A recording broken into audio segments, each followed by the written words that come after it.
We are born of the blood, made men by the blood, undone by the blood. Our eyes are yet to open. Fear the old blood.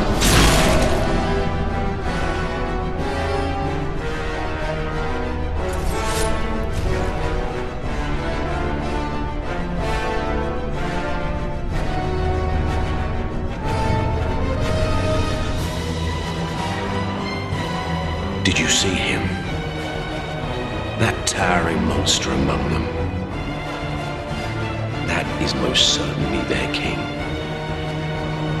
My blade may break, my arrows fall wide, but my will shall never be broken.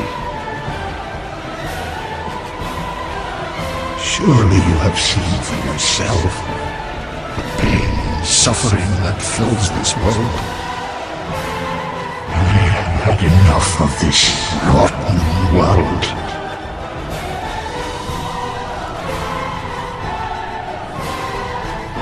Mind you, the mantle of Lord interests me none. The fire-linking curse, the legacy of lords, let it all fade into nothing.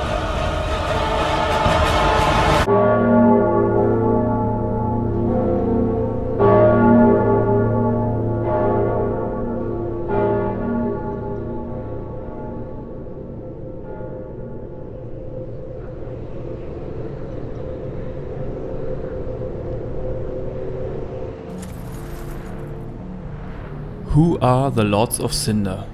Who are those who link the fire?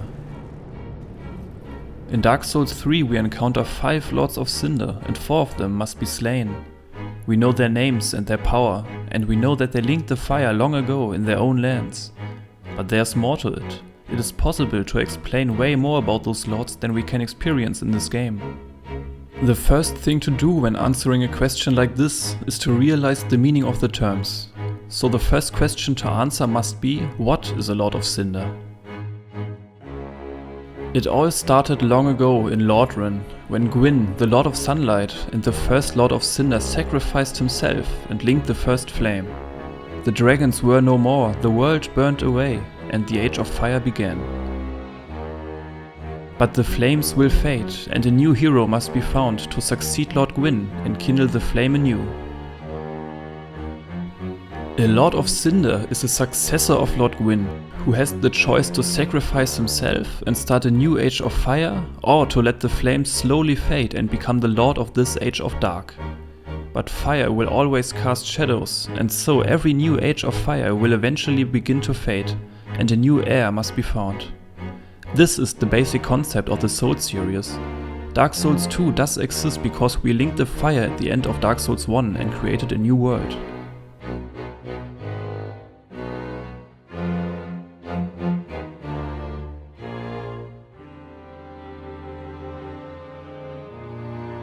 In Dark Souls 3, this basic mechanism is brought to its limits. It is the first game in which we find and slay more than one Lord of Cinder. We are searching those who linked the fire long ago in their own worlds, but are now revived. Lothric is not an ordinary kingdom in the cycle of fire and sacrifice.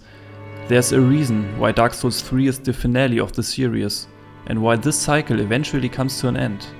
And the true identity of the old Lords of Cinder may help us to understand this reason.